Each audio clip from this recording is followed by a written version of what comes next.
പ്രാവിൻകൂട്ടിലെ shop അങ്ങനെ എന്തോ ആണ് പടത്തിൻ്റെ പേര്. ഞാൻ കണ്ടിട്ട് കുറച്ചായി.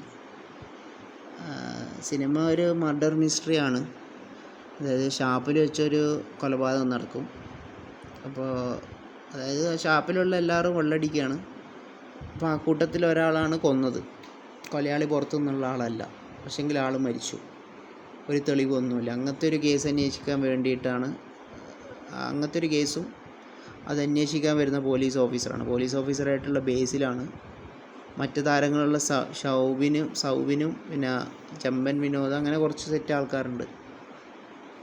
അപ്പോൾ ഇതിൻ്റെ അകത്ത് കൊലപാതകം നടക്കും, അത്ര തന്നെ. പടത്തിനെ പറ്റി പറയുകയാണെങ്കിൽ സിനിമ മർഡർ മിസ്റ്ററിയും ട്രിക്കും ട്വിസ്റ്റും കാര്യങ്ങളൊക്കെ ഓക്കെയാണ്. അത് കുറച്ച് എൻഗേജിങ് ആണ്. അത് നമുക്ക് കുറച്ചെങ്കിലും ഒരു രസം തോന്നും. കാരണം ഒരു മർഡറിൻ്റെ ഏറ്റവും വലിയ മിസ്റ്ററി എന്ന് പറയുന്നത് അത് കൊന്നതാരാന്നൊരു ആകാംക്ഷ ഉണ്ടാവില്ല. ഇതെങ്ങനെ കൊന്നു, തെളിവുകളൊന്നും ഇല്ലാണ്ട് എങ്ങനെ എക്സിക്യൂട്ട് ചെയ്തു എന്നൊരു എക്സൈറ്റ്മെൻറ്റ് എപ്പോഴും ഉണ്ട്, എല്ലാ കാലത്തും ഉണ്ട്. നിങ്ങൾ ഏത് മർഡർ എടുത്താലും നമുക്കത് അറിയുമ്പോഴുള്ളൊരു സുഖം. അപ്പം ആ ഒരു ഇത് സിനിമയിലുണ്ട്.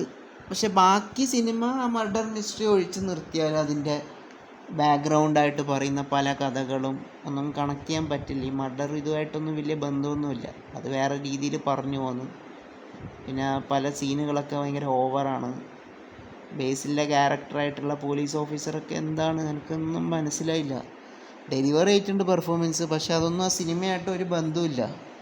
പിന്നെ ഇതിൽ എന്തായിരുന്നു, ചാന്ദിനി എന്ന് പറഞ്ഞ മേക്കപ്പൊക്കെ പക്കാ ഒട്ടും ഒറിജിനാലിറ്റി ഇല്ല.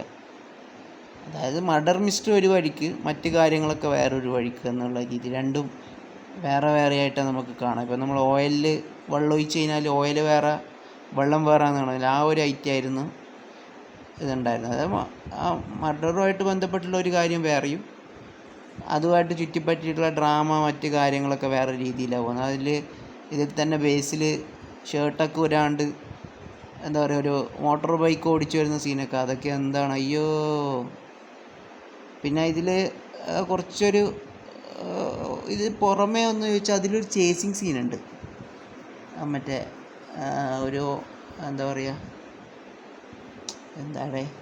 മറ്റേ വണ്ടി ഓടിക്കുമ്പോൾ വണ്ടി അടിച്ച് കൊല്ലാൻ നോക്കുന്ന മറ്റൊരു സീനുണ്ട്. അതൊക്കെ നല്ല രീതിയിൽ അത് എക്സിക്യൂട്ട് ചെയ്തിട്ടുണ്ട്. ഒരു വലിയ വണ്ടി ചെറിയ വണ്ടീനെ ചേസ് ചെയ്യുന്ന സീൻ, അത് നന്നായിട്ടുണ്ട്. പിന്നെ സൗബിൻ്റെ ക്യാരക്ടർ നന്നായിട്ടുണ്ട്, ചെമ്പൻ വിനോദിൻ്റെ ക്യാരക്ടർ നന്നായിട്ടുണ്ട്. കാരണം ഇവരൊക്കെ ഇത്തരത്തിലുള്ള കുറച്ച് ക്യാരക്ടേഴ്സ് ഉള്ളതുകൊണ്ട് അതിലൊരു മിസ്റ്ററി ഉണ്ട്. ഇവരുടെ ഈ രൂപവും കാര്യങ്ങളൊക്കെ കാണുമ്പോൾ ഒരു ഹൊറർ എലിമെൻറ്റ് അങ്ങനെയൊക്കെ കുറച്ച് ഇതാകുമ്പോൾ കുറച്ചെങ്കിലും നമുക്കൊരു ഹൊറർ നമുക്ക് തോന്നുന്നുണ്ട്. ബാക്കിയൊക്കെ ഓക്കെയാണ്. ഒരു എവറേജ് ഞാൻ കൊടുക്കുള്ളൂ, ഒരു എവറേജ് കണ്ടിരിക്കുക. കാരണം നേരത്തെ പറഞ്ഞ പോലെ ഈ കൊലപാതകം നടന്നല്ലോ, കൊലപാതകം ആര് ചെയ്തെന്നുള്ളൊരു ആകാംക്ഷ ഉള്ളത് കൊണ്ട് പടം നിങ്ങൾക്ക് മൊത്തമായിട്ട് കണ്ടിരിക്കുക, അത്രേ പറയാനുള്ളൂ. ക്ലൈമാക്സും കാര്യങ്ങളൊക്കെ കുഴപ്പമില്ല. ആ മർഡർ പോർഷൻ മാത്രം ഒരു രസമുണ്ട്, ബാക്കിയൊക്കെ അലമ്പാണെന്ന് എനിക്ക് പറയാനുള്ളത്. ഒരു വൺ ടൈം വാച്ച് എന്ന് പറയുന്നില്ല, വൺ ടൈം വാച്ചിനെക്കാട്ടി ഒരു താഴെയുള്ള ഒരു ലെവൽ സിനിമയാണ് പ്രാവിൻകൂട്ടിലെ ഷാപ്പ്.